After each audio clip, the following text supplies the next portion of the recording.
Cette chronique est une présentation de Zonard Communication.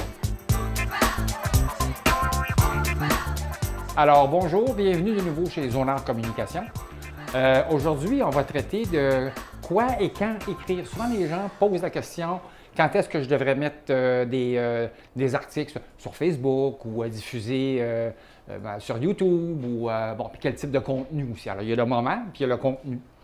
Il y a une façon très simple de le savoir, c'est d'aller voir les statistiques de nos médias sociaux. Comme par exemple, si on va sur Facebook, on voit justement les moments dans la semaine et les heures auxquelles les internautes consultent ce qu'on publie sur notre page Facebook. Alors, c'est relativement facile de le voir et en même temps, on peut voir aussi les statistiques article par article. C'est-à-dire qu'on peut voir qu'est-ce qui est le plus populaire ou le moins populaire. On peut être surpris des fois. On pense publier un texte ou un truc qui va avoir une fréquentation monstrueuse, puis on s'en montre avec une toute petite statistique, alors qu'on met des choses des fois qui nous semblent un peu plus légères ou un peu moins conséquentes, puis on se ramasse avec des lectures de même. Alors, ça vaut la peine de voir un petit peu ce qui intéresse notre monde. Ça, c'est sur Facebook. Le même principe s'applique aussi, évidemment, sur YouTube. Alors, on peut aller voir sur YouTube, c'est le même principe que sur Facebook, c'est-à-dire on voit les moments où les gens regardent, on voit aussi combien de temps ils vont regarder nos vidéos, et on peut voir pour chacune des vidéos qu'on publie le même principe, la popularité, le nombre de vues, le nombre de minutes passées, etc. Alors là aussi, ça nous permet de voir quels sont les contenus qui peuvent être intéressants et qu'est-ce qui attire dans le fond notre clientèle ou notre public, si on veut.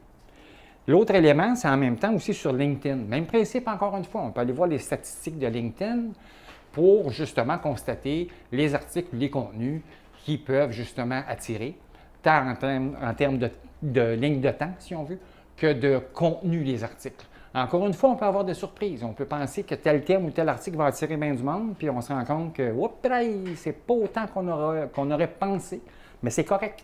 Parce que c'est ça, on veut essayer de voir qu'est-ce qui intéresse les gens. Alors, en dehors de LinkedIn, on peut faire la même chose, évidemment. Vidéos sur Facebook.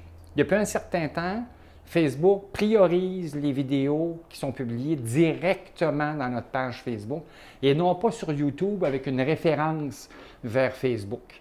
Alors, il y a une espèce de concurrence qui s'est installée et le taux de visionnement sur Facebook est, de ce que j'ai vu, de ce que les gens me disent, est beaucoup plus élevé que directement sur YouTube.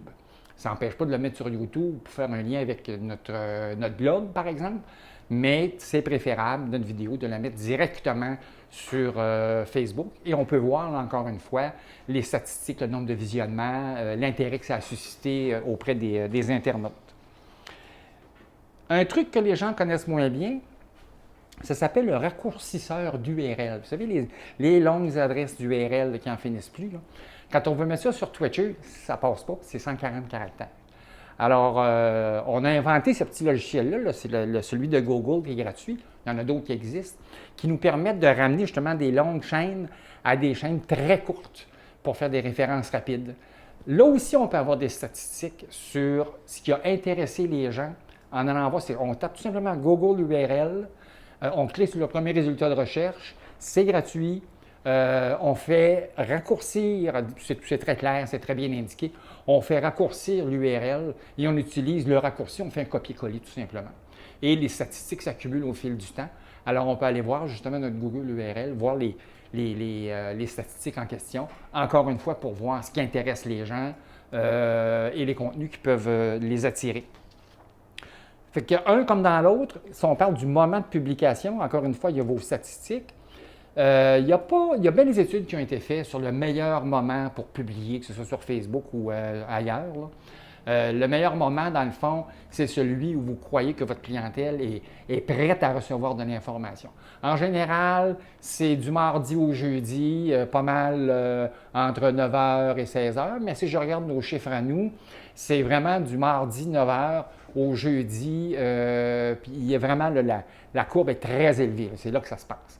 Alors, je vous encourage fortement à aller voir ces statistiques-là. Ça se fait rapidement, ça vous donne une bonne indication et ça vous permet justement de mieux travailler vos contenus et les diffuser au bon moment pour avoir des meilleurs résultats. Alors, pour d'autres conseils, Richard Lapointe, Zonard Communication, au 387-4817 ou zonard.ca. Merci. Cette chronique est une présentation de Zonard Communication.